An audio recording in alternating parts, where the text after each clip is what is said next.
As we look back on the 2018-19 season of ABB FIA Formula E, we look at what could have been, and there's one story that stands out as what could be one of the most remarkable comebacks in Formula E history. Sebastien Buemi's season started off fast with 2 Superpole appearances for the Swiss driver. But despite starting in a strong position in the opening 2 races, Buemi only scored 12 points. Not a huge amount for the driver with the most race wins and podiums of any driver in Formula E. More of the same followed as the Nissan driver put himself on pole in Santiago. But after leading for much of the race, he was bettered by a dirty track and a chasing Sam Bird. Buemi's in the wall! And after a mistake, found himself in the wall, retiring from the race. It was a double appearance in Superpole from the Nissan e.dams drivers in Mexico City, as Sebastien Buemi and teammate Oliver Rowland started the race in 4th and 6th position. And we're green in Mexico City. It's a good start from De Grassi, and there goes Rowland up the inside into 2nd place. Sitting P3 and P4 with only moments left of the race, a miscalculation in the team's energy management strategy left Buemi and Rowland out of energy with a lap still to go. Rowland's got 2%, he's not going to make it. Buemi's got 2% as well. Nissan miscalculated. It's over for Nissan. A 3rd and 4th place finish is down the drain. J'ai plus d'énergie! J'ai plus d'énergie! C'est ce que je t'ai dit, on s'est trompé. Mais c'est pas possible, purée! Mais putain de merde! J'ai honte. Vous êtes... Christophe, il pouvait pas voir que il restait... Pourquoi il avait 2% de plus que moi, l'autre? Non, il pouvait pas. Ça nous est jamais arrivé en 5 ans. Il faut qu'on dépense un argent de fou pour un système de stratégie qui va pas. Bravo. Another missed opportunity for big points for Nissan and Buemi. A few more Superpole appearances later, but still no podium for Seb, the 2 Nissan drivers topped off the front of the grid in Paris, with Buemi starting 2nd.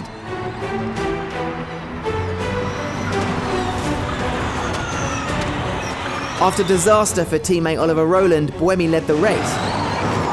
But a fast approaching Robin Frijns in his Envision Virgin racing car would soon fill his mirrors.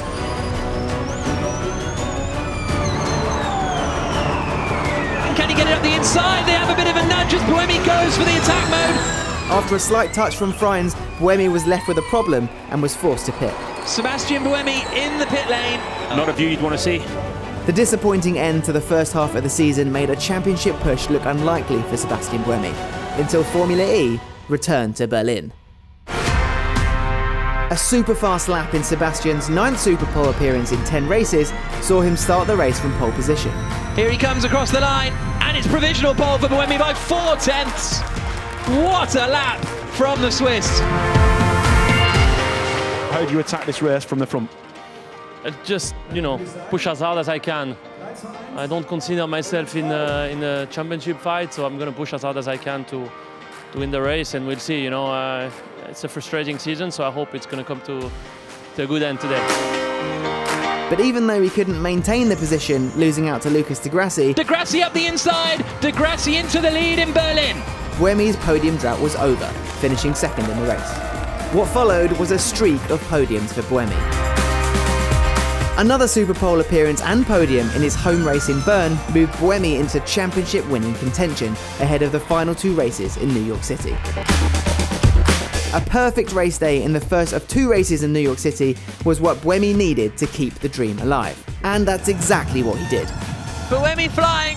It's been a difficult season for the Swiss driver. No wins yet, but can he start the final weekend of the season with a pole position?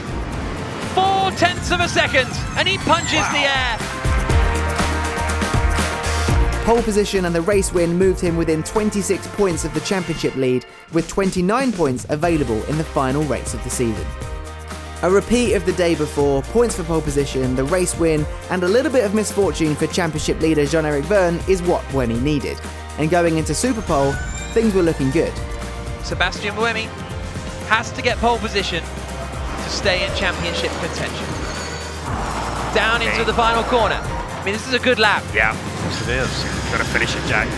neat as you like, over the line, 1 minute 9.729. I think that's a strong effort from Sebastien Buemi. But an impressive lap from Alexander Sims snatched away the pole position points needed, and his hopes of a second championship title were lost. Here comes Sims through the final corner. It'll be Sims is on it. It's Sims! Alexander Sims takes pole for BMW! Buemi continued his run of podiums, however, finishing the final race of the season in third and elevating him to second in the standings, only 17 points behind championship winner Jean-Eric Vergne. What a season for Sebastien Buemi. Could not scare up a point for love nor money, and he winds up second in the championship. An impressive end to the season for Sebastien Buemi, but just a little too late. It's crazy to think that I finished second in the championship, you know.